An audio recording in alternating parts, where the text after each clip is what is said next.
Hello students, ये unit 1 का last lecture है जिसमें हम लोग मोबाइल टेक्नोलॉजी के बारे में पढ़ेंगे, कुछ टर्म्स समझेंगे।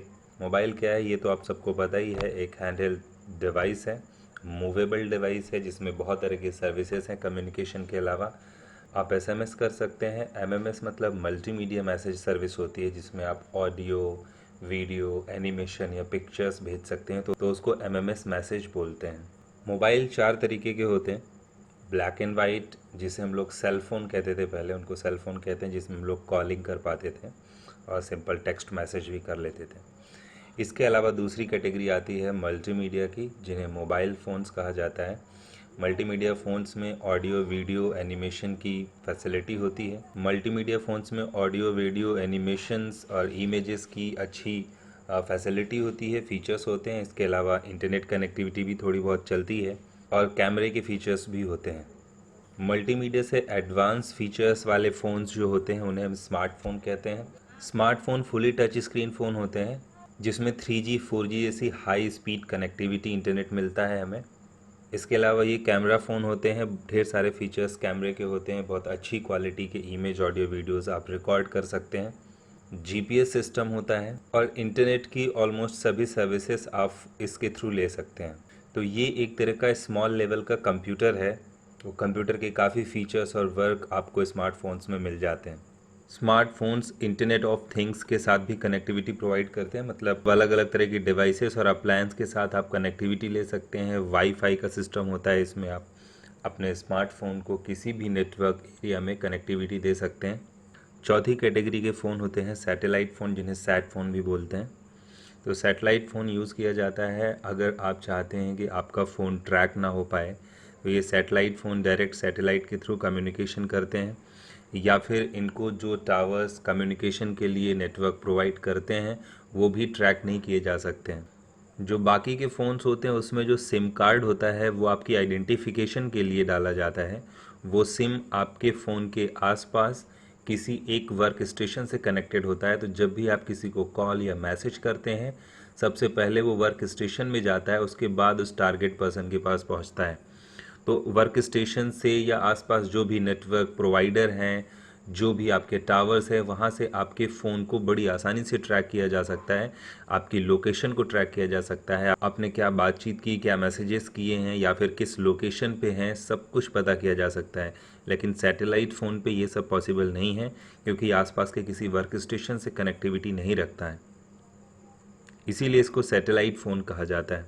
और इसका यूज़ आर्मी में किया जाता है या फिर ऐसी जगहों पे जहाँ पे टावर्स लगाना, वर्क स्टेशंस बनाना पॉसिबल नहीं है। सैटेलाइट के थ्रू कम्युनिकेशन किया जाता है जंगली क्षेत्रों में, या फिर टेररिस्ट इसका अच्छा खासा यूज़ करते हैं।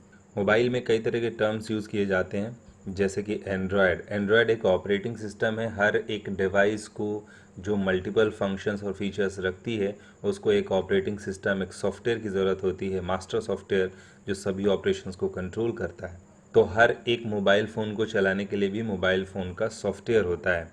एंड्रॉयड एक ऑपरेटिंग सिस्टम है, एक सॉफ्टवेयर है जो बहुत ही एडवांस है, स्मार्टफोन्स के लिए बनाया गया है। इसके अलावा और भी बहुत सारे ऑपरेटिंग सिस्टम होते हैं। माइक्रोसॉफ्ट का विंडोज़ है जो फ़ोन के लिए भी आता है और कंप्यूटर के लिए भी आता है। सिम्बियन है या फिर iOS है, एप्पल ने बनाया। तो इस तरह के कई सारे ऑपरेटिंग सिस्टम है जो मोबाइल फ़ोन्स में यूज़ होते हैं। ब्लूटूथ एक तरह का लोकल नेटवर्क है जो 10 मीटर यानी 30 फीट के आसपास की रेंज रखता है। किसी एक सिंगल डिवाइस को आप एक डिवाइस से कनेक्ट कर सकते हैं और डेटा ट्रांसफ़र कर सकते हैं। इसके बाद है जीपीएस, ग्लोबल पोजीशनिंग सिस्टम, जो एक सैटेलाइट बेस्ड नेविगेशन सिस्टम है। इसका यूज़ स्मार्टफोन्स में और इसके अलावा लैपटॉप या कंप्यूटर्स में किया जाता है। किसी भी डिवाइस में आप कर सकते हैं जो जीपीएस की सेटिंग्स रख सकती है। इसका यूज़ करके आप किसी भी डिवाइस की लोकेशन पता करते हैं, अपनी लोकेशन पता कर सकते हैं, अपने लिए रूट्स पता कर सकते हैं, किस रूट में आप जा रहे हैं, किस लोकेशन में जा रहे हैं, किस डायरेक्शन में जा रहे हैं, कहाँ आपको जाना है। ये सारी चीज़ें मैप के थ्रू, सैटेलाइट के थ्रू आप पता कर सकते हैं। रोमिंग, ये आपने वर्ड सुना होगा। रोमिंग का मतलब होता है आपका जो मोबाइल फ़ोन है उसको आपके आसपास के किसी टावर से सिग्नल मिल रहा होता है, तो वो जो टावर है जिससे आपका फ़ोन कनेक्ट है आपके लोकल एरिया नेटवर्क में, उसकी अपनी एक लिमिटेड रेंज होती है, 200 किलोमीटर। अगर आपका फ़ोन उस 200 किलोमीटर की रेंज के बाहर जाता है तो आपके फ़ोन को वो टावर नेटवर्क या सिग्नल नहीं दे पाता। ऐसे में आपके फ़ोन को सिग्नल के लिए किसी दूसरे टावर पे डिपेंड होना पड़ता है। तो इसी को रोमिंग कहा जाता है कि आपका फ़ोन आपके लोकल एरिया से निकल करके किसी दूसरे एरिया में ट्रैवल कर रहा है। ऐसे में दूसरा टावर आपको अगर नेटवर्क देगा तो उसके लिए वो आपसे चार्जेस लेगा, तो इसीलिए आपकी कंपनी आपसे एक्स्ट्रा चार्ज लेती है रोमिंग का।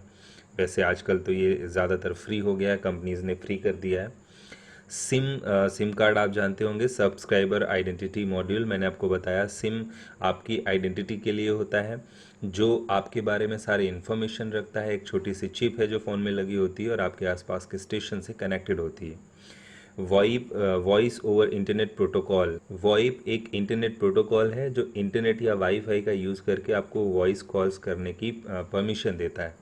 Pixel smallest point of the screen. आपकी स्क्रीन मोबाइल की हो या कंप्यूटर की बहुत छोटे छोटे पॉइंट से मिलकर के बनी होती है। इन पॉइंट्स को, डॉट्स को हम पिक्सल कहते हैं। स्क्रीन में जितने ज़्यादा स्टैंडर्ड पिक्सल्स होते हैं, आपकी स्क्रीन में दिखने वाली चीज़ें उतनी ही क्लियर होती हैं। वाईफाई आपको पता होगा, वाईफाई एक फ़ीचर है मोबाइल में। इसे ऑन करने से आपके आसपास जो भी रेडियो वेव्स होती हैं उनको आपका फ़ोन या लैपटॉप या कंप्यूटर कैच करने लग जाता है।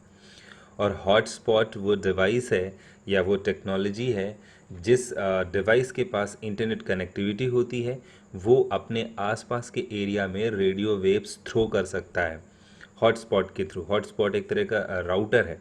जब आप हॉटस्पॉट ऑन करते हैं तो आपका सिस्टम राउटर की तरह वर्क करता है और अपने आसपास के एरिया में रेडियो वेव्स थ्रो करने लग जाता है, जो रेडियो वेव्स उसको मिल रही होती हैं। तो उन रेडियो वेव्स को आपके आसपास जो भी वाईफाई डिवाइस ऑन होगी वो उसको कैच करने लग जाता है। Long term evolution is a high standard communication technology. जिन फ़ोन्स में LTE सिस्टम होता है, मैंने आपको बताया स्मार्टफोन्स में इंटरनेट ऑफ थिंग्स जैसे फीचर्स होते हैं, मतलब किसी भी डिवाइस या अप्लायंस से आप अपने मोबाइल को कनेक्ट कर सकते हैं। फॉर एग्ज़ाम्पल आजकल के स्टैंडर्ड टीवी या लैपटॉप्स जिनसे आप अपने डिवाइस को कनेक्ट कर सकते हैं। अपने आप AC को कनेक्ट करके कंट्रोल कर सकते हैं अपने मोबाइल फ़ोन से ऐप का यूज़ करके। इसके अलावा आप अपने फ़ोन को CCTV कैमरा से कनेक्ट कर सकते हैं। ये सब LTE फीचर्स होते हैं। आपके फ़ोन में अगर LTE है तो इस तरह के फीचर्स आपके फ़ोन में काम करते हैं और कम्युनिकेशन के बहुत हाई स्टैंडर्ड आपके फ़ोन में होते हैं। और जो भी लेटेस्ट और अपकमिंग टेक्नोलॉजीज़ होती हैं, आपका फ़ोन उनसे रिलेट करता है और उनको सपोर्ट करने लग जाता है। और वॉइप और LTE दोनों का मिला हुआ रूप है जो आपने अभी पढ़ा, VoIP voice over internet protocol. तो वॉइस ओवर और लॉन्ग टर्म एवोल्यूशन, इनका मिला हुआ रूप है वोल्ट। इसके बाद आते हैं जनरेशन की तरफ। ये 1G 2G 3G आपने सुना होगा, ये एक्चुअल में नेटवर्क की जनरेशन्स हैं। ये मैंने यहाँ पे एक टेबल बनाई हुई है जिसमें ईयर्स लिखे हुए हैं। 2-4 साल आगे पीछे का डिफरेंस आपको समझ आएगा। 1970 से लेकर 1985 या 90 तक आप कह सकते हैं फर्स्ट जनरेशन थी जिसकी टेक्नोलॉजी AMPS NMT और टैक्स थी। 30 किलोहर्ट्ज़ तक की फ्रीक्वेंसी के सिग्नल्स होते हैं इसमें और ये PSTN नेटवर्क यूज़ करता है। PSTN मोबाइल फ़ोन्स या टेलीफोन्स के लिए बनाया गया नेटवर्क है, पब्लिक स्विच टेलीफोन नेटवर्क। तो फर्स्ट जनरेशन में टेलीफोन नेटवर्क को यूज़ किया गया था इंटरनेट के लिए।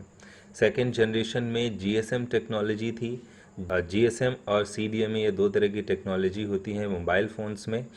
GSM टेक्नोलॉजी वो होती है जिसमें आपको सेम टाइम में कॉल्स और इंटरनेट दोनों सर्विसेज यूज़ करने का फीचर मिलता है, जबकि CDMA code division multiple access है, जिसका मतलब ये है कि आप एक टाइम पे सिर्फ एक ही फीचर यूज़ कर सकते हैं। GSM global system for mobiles है। वो सेकेंड जनरेशन में 1.8 गीगाहर्ट्ज़ तक की फ्रीक्वेंसी के सिग्नल्स होते हैं और ये काफ़ी स्ट्रॉन्ग है। पब्लिक स्विच टेलीफोन नेटवर्क ये भी यूज़ करते थे। थर्ड जनरेशन जो 1990 से 2002-5 तक रही, जो WCDMA यूज़ करती थी, वर्ल्ड वाइड CDMA है। ये CDMA से काफ़ी एडवांस वर्जन है जो 2 गीगाहर्ट्ज़ तक की फ्रीक्वेंसी के सिग्नल्स यूज़ करता था और पैकेट नेटवर्क यूज़ करता था, जिसमें आप टेलीफोन नेटवर्क को यूज़ करते हैं लेकिन जो डेटा ट्रांसमिशन की टेक्नोलॉजी है वो पैकेट स्विचिंग की होती है। इसके बाद फोर्थ जनरेशन जो 2000 से लेके 2010 या 15 तक रही, जो LTE जो भी हम लोगों ने पढ़ा है, इसके अलावा WiMAX टेक्नोलॉजी यूज़ करती है, ये भी इंटरनेट की हाई स्पीड टेक्नोलॉजी है WiMAX, जो फोर्थ जनरेशन में डेवलप हुई है और ये 8 गीगाहर्ट्ज़ तक की फ्रीक्वेंसी के सिग्नल्स देता है और इसका कोर जो नेटवर्क है वो है इंटरनेट। तो आप कॉल या मैसेजेस सब कुछ इंटरनेट नेटवर्क के थ्रू करते हैं, इसमें टेलीफोन नेटवर्क यूज़ नहीं होता है। इसके बाद जो लेटेस्ट टेक्नोलॉजी है और अपकमिंग टेक्नोलॉजी है वो है 5G, फिफ्थ जनरेशन है नेटवर्क की, जिसमें मल्टीपल इनपुट और मल्टीपल आउटपुट ये टेक्नोलॉजी यूज़ की जाएगी, मीमो। और वेव्स जो बहुत ही हाई फ्रीक्वेंसी के सिग्नल्स होते हैं उनको यहाँ पे यूज़ किया जाएगा। आप देख सकते हैं फ्रीक्वेंसी का लेवल क्या है, 30 गीगाहर्ट्ज़ तक की फ्रीक्वेंसी के सिग्नल यहाँ पे यूज़ होंगे और ये भी इंटरनेट को यूज़ करेगा नेटवर्किंग के लिए। सो ये लास्ट लेक्चर था आपके यूनिट 1 का। नेटवर्किंग से रिलेटेड कुछ एक्स्ट्रा टॉपिक्स भी हैं, वो मैं आपको नेक्स्ट लेक्चर में दे दूंगा। यहाँ से यूनिट 1 आपका कंप्लीट हो जाता है। So thanks for watching.